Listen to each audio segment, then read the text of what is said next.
Morning. I'm Lynn. This is hello. Arnie. They already know that, Lynn. And welcome to another day at Utopia Farms. Today we're going to talk about how keeping things simple on the farm has helped us become more profitable, in our opinion. I'm sure we got another action-packed video in store for you today. So these sheep are looking hungry. Let's get started. Clean today? Are we staying clean today? No muddy feet?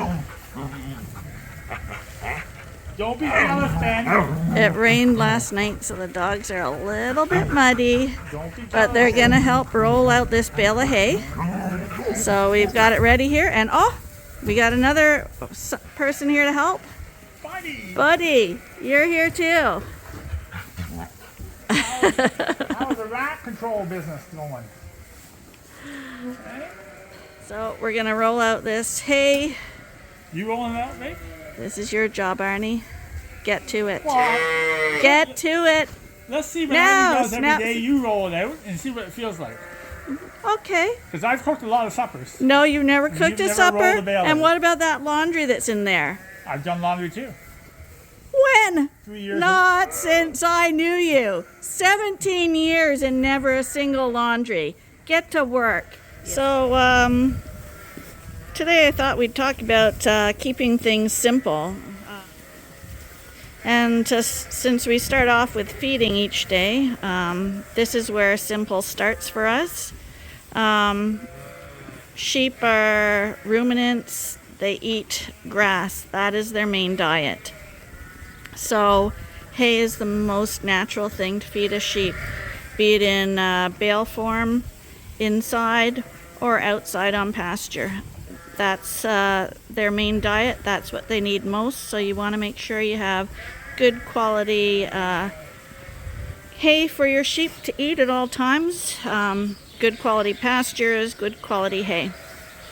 And when you get into grain, those are supplements basically that you're adding to your sheep to put on condition quicker, to maintain condition, to feed them when they're maybe pregnant, so where they can't eat enough roughage to maintain their body condition, and their lambs, because the lambs are growing so large in them, stuff like that. Feeding TMR, TMR is a total max mixed ration, which is also very good. But if you're gonna go that route, again, you got to make sure that you have enough roughage in there, because if they're eating straight silage, straight grain, and TMR that's really chopped really fine, you got to be careful, because their rumens need scratch, and scratch is coarse hay, which aids in their digestion. So that's what we call keeping it simple. We feed straight hay and we supplement with grain off our farm. So along with feeding, you see that we feed with a center alleyway, and there is not a lot of money profit to be made in farming in general and livestock in particular. So you want to get the biggest bang for your buck that you can. So if you're a farmer that's starting up, you haven't had the farm handed down to you, you're not a dairy farmer or a poultry farmer who has a quota system which pays really, really well, so they've got extra money. I'm talking about an average person who's wanting to have a sheep farm. So in that case, I know it's really tempting to get TMR mixers and big concrete alleyways down your barn, and driving a big tractor down a 12-foot alleyway, and putting in automated systems and stuff.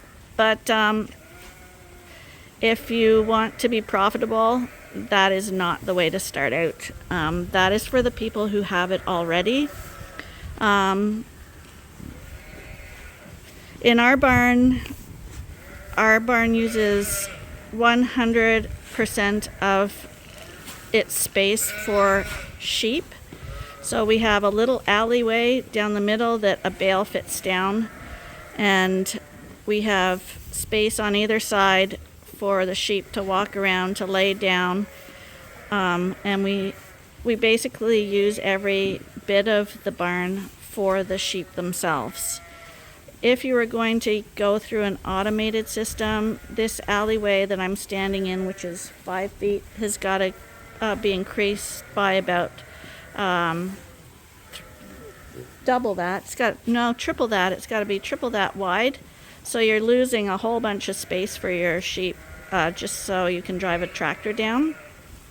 I know it's easier, but it's not more profitable. What else, Arnie? What am I missing? Well, not to be mean or anything, but if you have a big alley space down the center, and your reason is you're gonna feed the sheep easier, but you're only gonna feed it. What's it gonna take to drive that tractor down there? What, 5 minutes to feed all the feed? And now that space is gone for the whole day. So I mean, I think whatever works for each farmer is really fine. But I think if you have a TMR mixer and you have a 12 or 14 foot alleyway down the barn, which is completely dead space, you probably shouldn't complain about sheep prices. Because I mean, someone's got to pay for that, and that's got to come from somewhere. And yeah, to me, the sheep industry is a good industry, but I don't know how much window you have for automation, to keep it simple. But whatever works for each farmer, it's really fine. This works really slick.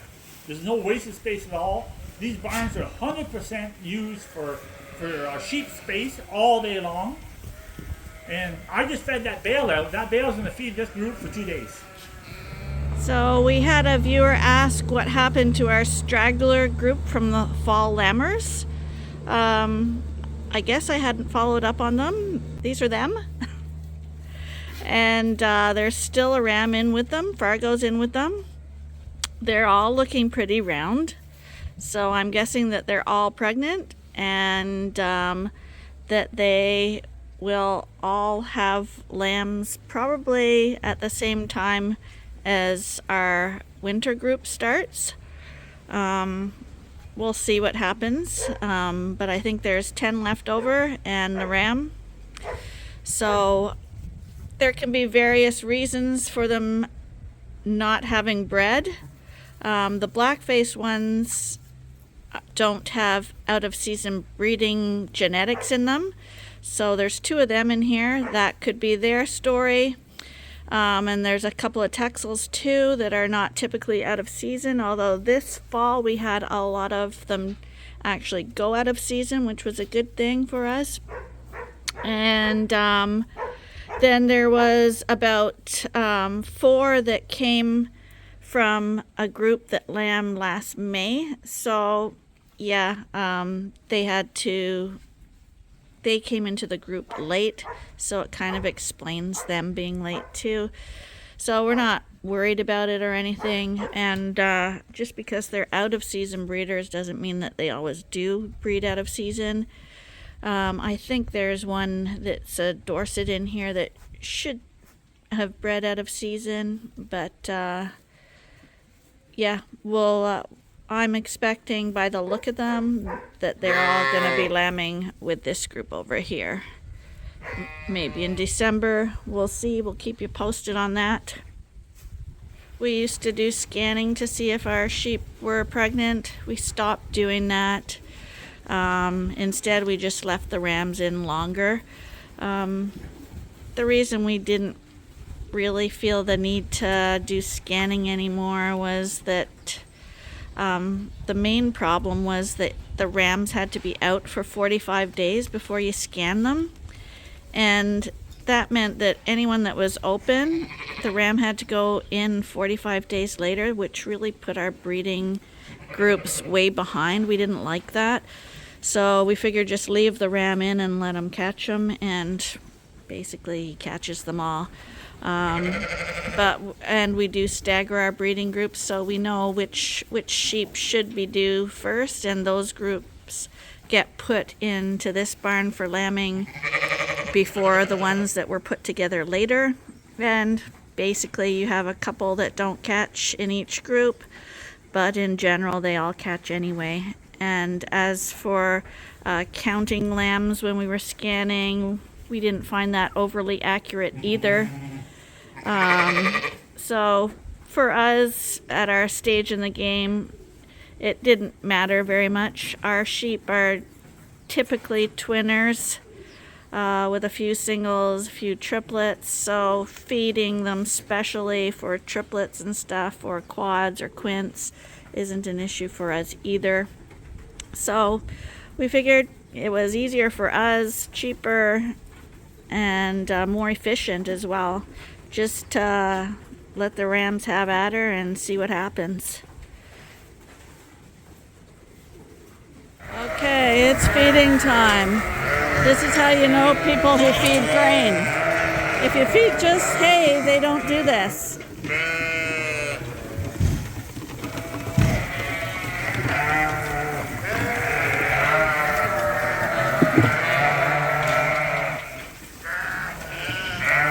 So you have to do a little more walking when you feed this way, less driving, but as far as time constraints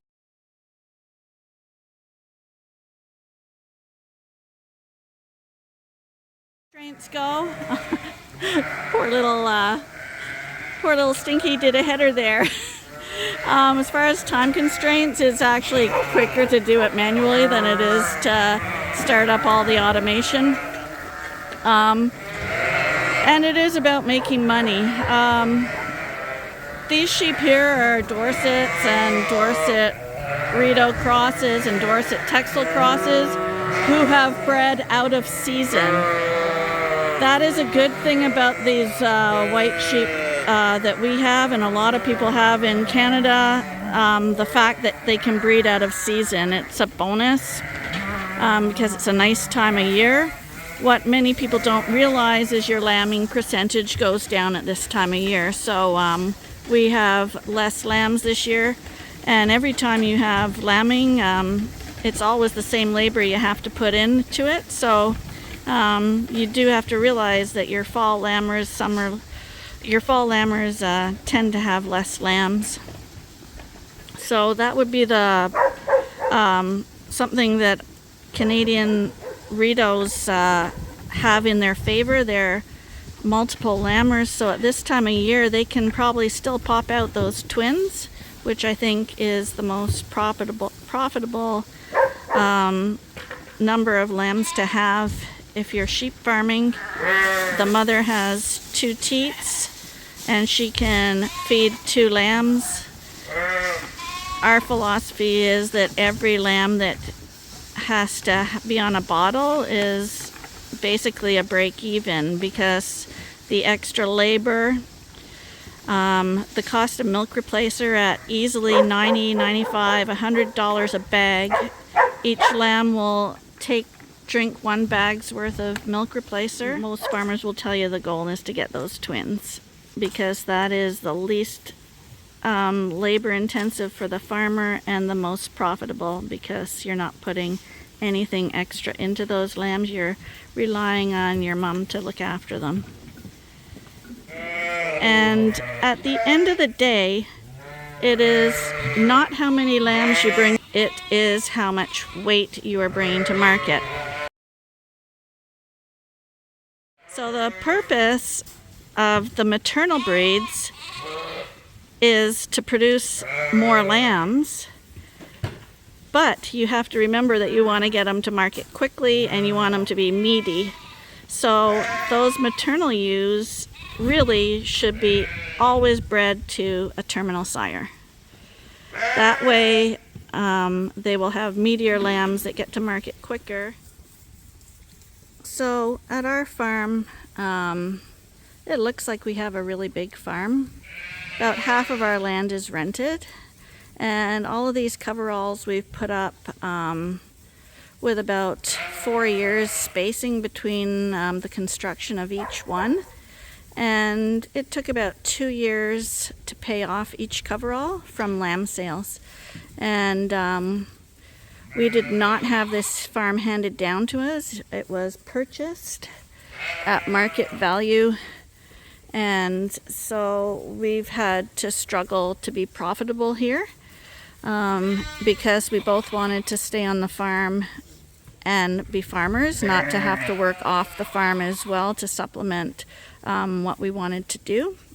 So everything we do here is aimed at being profitable. And I know during our sheep tour that we had in the spring, I told you that a few people were in the background saying, bad-mouthing us while they were here, saying that our farming practices are not practical because we have such big sheep and stuff. And we're asking good money for our sheep. But we are actually profitable farmers. We both work on the farm. We don't have a supplemental income. Nothing was given to us. We paid for it all through sheep income. And we're certainly not rich, but we are able to have the lifestyle we want. So by becoming profitable and sustainable, we've had to figure out ways to cut costs because, like I said, equipment is going to drain you real quickly. So if you're going to have equipment, get something that you're going to use like every day and is going to make you money. The skid steer is the one piece of expensive equipment we have, but we did buy it used, so it wasn't too bad, but we use it every day, everywhere, for just about everything. The same could be said for some people with TMR mixers. We used to have a TMR mixer here. We actually sold it because the cost of maintenance and alley space and fuel and mixing and stuff, it was way too time consuming and way too expensive. It was eating profits like crazy, so we went to this manual method and works really well. The sheep are eating what they're supposed to eat. We can they've got a lot of comfort in the barn because they have a lot of space. We design feeders where the lambs can go underneath to have even extra space and stay safer. So we're really happy with our feed setup. We've also been questioned about keeping our lambs on the ewes for so long. We typically wean our lambs around the 90-day mark. And we have a reason for that too. Again, it's cheaper. That's the number one thing. And it's the simplest solution. Moms feed the lambs. When lambs are nursing, they're healthier, they're gaining weight, and we're not interfering. At about 2 months, we take the grain off those ewes. So whereas some people would be taking the lambs off the ewes at 2 months, we take the grain off the ewes. So the lambs are still on them, but now the ewes aren't getting that extra energy and their milk production is going to go down. And when their milk production goes down, the lambs are going to switch over to creep feed. But they're also going to suck the mums dry. Like, they will suck and suck and suck until they can't get anything at all. And after about a month, when they hit that 90-day mark, the mums will have no milk left. And then at that point, we pull the lambs off them. And now we don't have to worry about mastitis issues because they're dry. The lambs have had the full benefit of milk for as long as the ewe can possibly produce milk. We haven't had to give drugs to the ewes to help dry them up, and which also requires handling the ewes, so less handling is also better too. So that's why we keep our lambs on longer, and we find that lambs with the mums on longer always seem to look a lot better. That's how it would work in nature. the lambs would stay on till the moms had no more milk left. The only benefit I can see to taking lambs off earlier is that now you can get that mom to breed again sooner. But I don't know why you would be wanting to breed your ewe that close back to back. They do need a break between lambing for their own health and longevity. So again, keeping those lambs with the moms just a little bit longer is a way simpler solution. So here's the creep feeder now. Not the creep feeder, the creep pen. And you can see we got a whole bunch of little lambs eating at the adult trough, but it's on this side of the creep pen, so no adults are squishing them. So they're all eating hay. And then these feeders here, they're getting pretty full too. On both sides, I'll go over and show you. There's a couple of lambs still back there, but the majority of the lambs have figured out that this is where the food is. And they're all back here. Oh, we don't have any on this side. No grain that side. Oh. No grain on that side yet, because we want that we're getting them used to grain right now. So, like I mentioned in other videos, we want it to stay fresh. So, here comes another one into the creep area. And what are you trying to do exactly? Do you think if maybe you lay in it and sprawl around in it that you'll get it all? You look at his belly, I think he's getting a little bit of a taste. That's what I think. I think he's like, this is mine, and there's no one else going to have it. Do you really think that's going to help? Do you? Silly lamb. There's no reason to be like that. Well, look at him. Someone who figures he'd rather lay down under the feeder. But I mean, when sometimes you like a bedtime snack. So he's figured out that he can lay down under the feeder and still get food. They're innovative. We got them at the drinkers. We got another one back there at the salt mineral feeder. We got one on the box. So they're making use of the play areas, their vitamins, the fact that they're drinking water is a good thing too for when they're weaned off their mums. We got Stinky in the feeder there. There's a nice dorsal ear on that one there. Yeah. You've got fluffy ears. Point up a little bit too. See? Yeah. Dorset ears should be pointing up at a little angle. Way too many have them pointing down. And she's got a good spread. Yep. Let's hope she's a purebred. If I can have them all like that, I'd be happy. She's a really nice little stocky one. Come back to home, kid.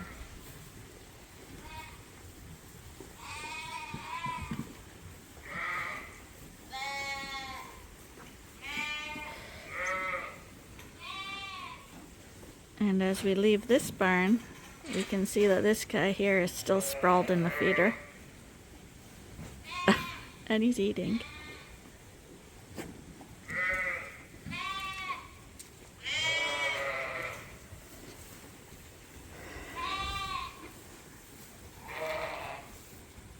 And one's trying to eat over top of the feeder there, because they don't like to pull out of those little tiny bars. As you can see, we have way more sheep eating at this feeder with the wider bars where they can eat normally without having to battle with it. Here comes Seymour. Seymour's a really, really, really nice ram. Hi, Seymour. Hi. You are looking really nice. You're looking really nice. Yeah, you're one of those standouts. You're lucky. Oh, he got out of the feeder. We were talking about those skurs getting knocked off, and I see someone else lost his skir today. Hi, buddy. Did someone knock your skir off?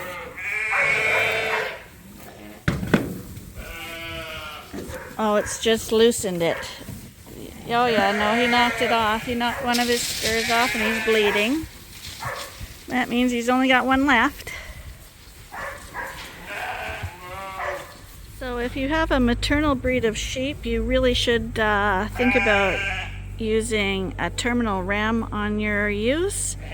They're designed to have a terminal ram on them because the terminal ram will add meat to all those lambs that they're producing, and that's the goal, and that's how you're going to be most profitable with a maternal breed, because like I said, the money's in the meat, not in how many you have. So if you're going to have 3 lambs, you may as well have 3 meaty lambs to make up for all the milk replacer and stuff that you're going to have to use.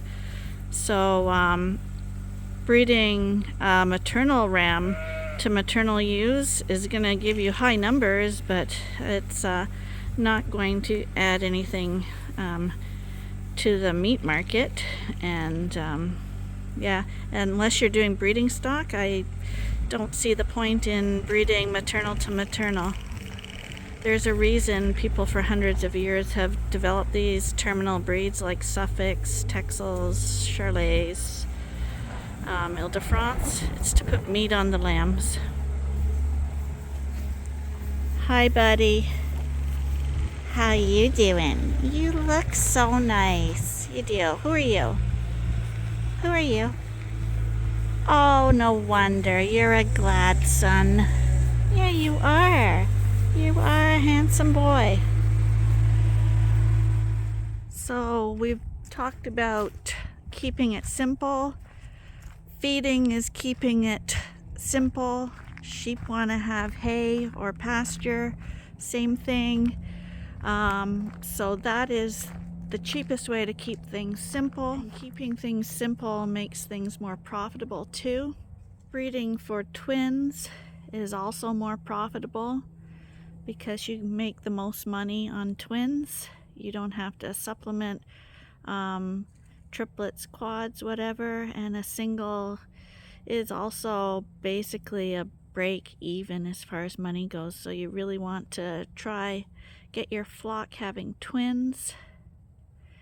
In season breeding, you get more money per lamb for the same amount of labor. So in season breeding is more profitable if you're only going to do it one time a year.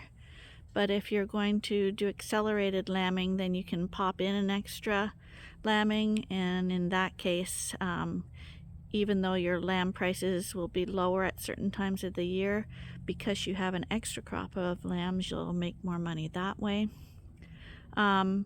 Doing things yourself and being handy is also something that's really important. If you're having to pay to buy in all your feeders, your gates, your fences, all that kind of stuff, it adds up really quickly.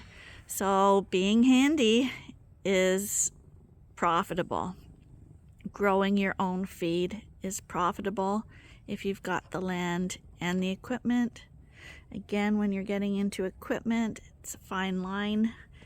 So if you're just starting out, used equipment, you can get fantastic deals on used equipment, and lightly used too for a good price. The simplest thing and the most profitable thing is having good sheep.